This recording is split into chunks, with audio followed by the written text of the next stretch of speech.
वापस लो, वापस लो, वापस लो, जिंदाबाद जिंदाबाद। उसको 1 साल की सजा और 10,000 रुपये का दंड भी दिया जाएगा। इसमें ये प्रावधान कर दिया गया है। यानी सीधा सीधा जो है आप अपने हक और अधिकार के लिए नहीं लड़ सकते हैं। ये गुलामी का दस्तावेज है।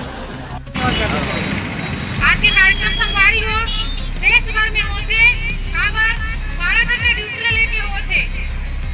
जब हम 8 घंटे में सुरक्षित नहीं है महिला मन तो कंपनी 12 घंटे कहाँ सुरक्षित रहो। आज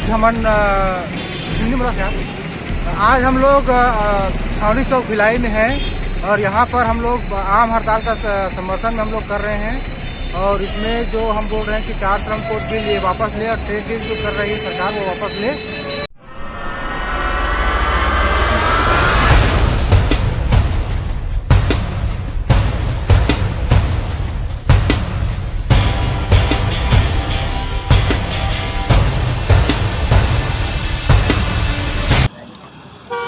साथियों, दर्शकों, इस समय हम लोग मुर्गा चौक में है भिलाई में। और आप लोगों को पहले ही बता चुके थे कि ट्रेड यूनियन जो है संयुक्त ट्रेड यूनियन का 1 दिवसीय राष्ट्रव्यापी आम हड़ताल है। उसको लेकर के शायद फर्स्ट पाली में जो है वो शायद हो चुका है, शायद सेकंड में भी रोकने का कोशिश करेंगे, मजदूरों को समझाने का कोशिश करेंगे। तो चर्चा करने का कोशिश करते हैं। साथ ही क्या मुख्य मांगे है आप लोगों का, क्या है? पहला तो जो सरकार जो है मज़दूरों के लिए जो 29 कानून थे पहले जी, जो मज़दूरों ने लड़ के अंग्रेज़ों के समय जो साम्राज्यवाद था उस समय जो मतलब कानून था उससे भी काला कानून जो है सरकार लेके आई है। वर्तमान सरकार जनता के द्वारा चुनी हुई सरकार, जिसमें अब जो है काम के घंटे बढ़ा दिए जाएंगे।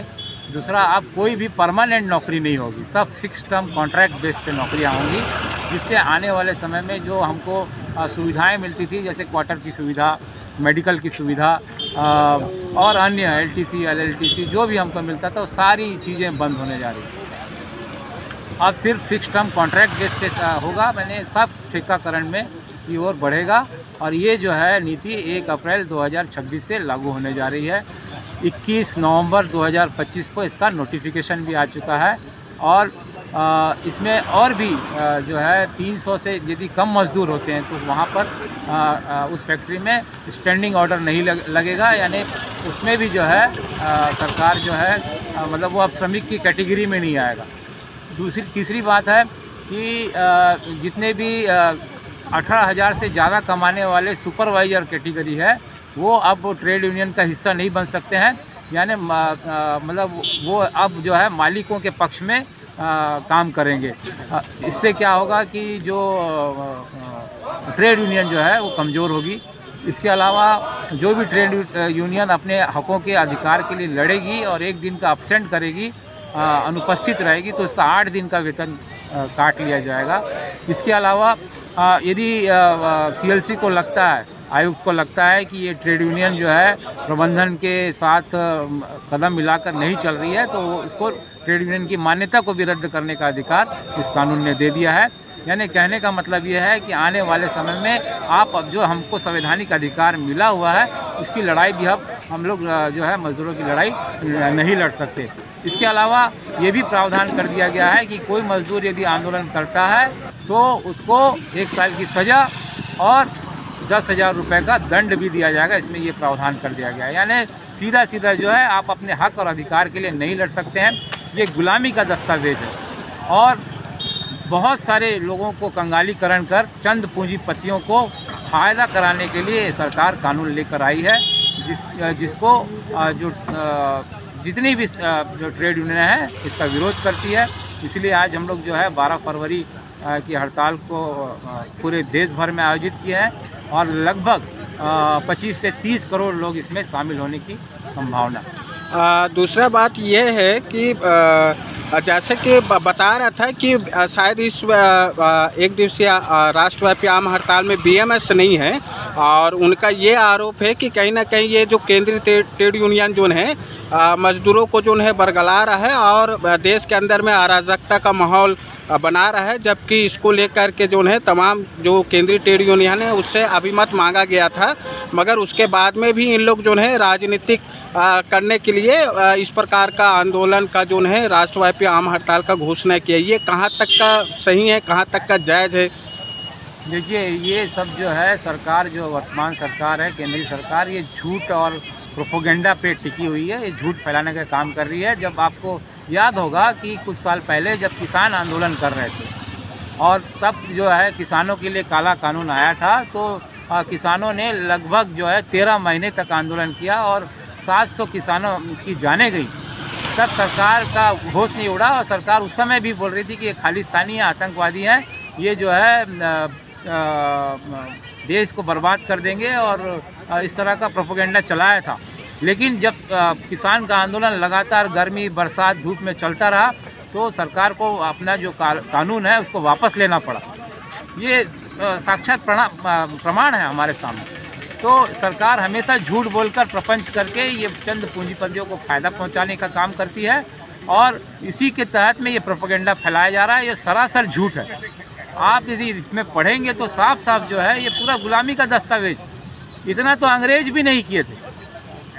अंग्रेज़ों के समय जो का कानून है उतना अत्याचार नहीं किए थे जो ये सरकार अभी ये कानून लेकर कर रही है। देशव्यापी में तो केंद्रीय ट्रेड यूनियन है, आंदोलन में तो उतरते हैं, मगर क्या कारण है कि कम नज़र आता है कि स्टेट में जो संयुक्त ट्रेड यूनियन है वो समन्वय बना करके राज्य सरकार में भी देखें तो औद्योगिक नीति जो लेकर के आया है 2024-30 में, और लगातार जो है बलौदा बाज़ार का घटना भी आपको मालूम होगा, और इसके बाद में गोदावरी का हो गया, बिरगांव का हो गया, फिर हथखोज में हो गया। ऐसा तमाम प्रकार का घटना लगातार मजदूरों का जो है चिथड़े उड़े जा रहे हैं। और उसको जो है अभी हाल का ये है कि रायगढ़ में जो है टायर फैक्ट्री में जो है एक ही परिवार का 4 सदस्य मारा गया है, मगर उसको लेकर के कहीं कोई मुआवजा का बात नहीं हो रहा है, कहीं कुछ भी बात नहीं आ रहा है। तो इसको लेकर के स्टेटमेंट माने राज्य स्तर पर, स्टेट लेवल पर केंद्रीय ट्रेड यूनियन के तरफ से क्यों आंदोलन का इस प्रकार का जो संघर्ष नज़र नहीं आता है? क्या लगता है आपको? देखिए, शासक वर्ग हमेशा जो है मजदूर को उसके वर्गीय चेतना से अलग करने का काम करता है और उसमें सफल भी हुआ है। जो भी मजदूर है प्लांट में उत्पादन के समय तो सब लोग एक साथ मिलजुल कर काम करते हैं। जैसे ही वो प्लांट से बाहर निकलते हैं तो जो शासक वर्ग की नीतियां हैं कि वो जातियों में बांट देते हैं, वो समाज के लिए जाता है, वो धर्म में बांट देते हैं, वो धर्म के लिए जाता है, और बाहर में वो फिर अलग हो जाता है। प्लांट के अंदर उत्पादन में तो सब एक साथ रहते हैं और जैसे ही बाहर आते हैं तो कोई हिंदू हो जाता है, कोई मुसलमान हो जाता है। और ये सरकार लगातार जो है इस तरह से वो सांप्रदायिकरण कर रही है और जिसका खामियाजा जो है वो सभी पर पड़ रहा है। और जो है बहुत सारे विभागों में बंटने का कारण भी ये है कि जो मीडिया है, गोदी मीडिया है, ये पूरी तरीके से सरकार परस्त हो गया है और उसका एक भोपू बन गया है, जिससे जो मजदूरों के अंदर वर्गीय चेतना संयुक्त जो केंद्रीय ट्रेड यूनियन को लाना चाहिए था उसमें कमी आई है निश्चित तौर पर। और हमको सबको मिलकर अपने वर्गीय चेतना में जाते हुए मजदूरों की एकता को बढ़ाना होगा और ये जाति धर्म को समाप्त करना होगा, तभी जाकर मजदूरों की मुक्ति हो सकती है। आपका परिचय दीजिए। मैं सुरेंद्र मोहंती, लोहिमो यूनियन का महासचिव।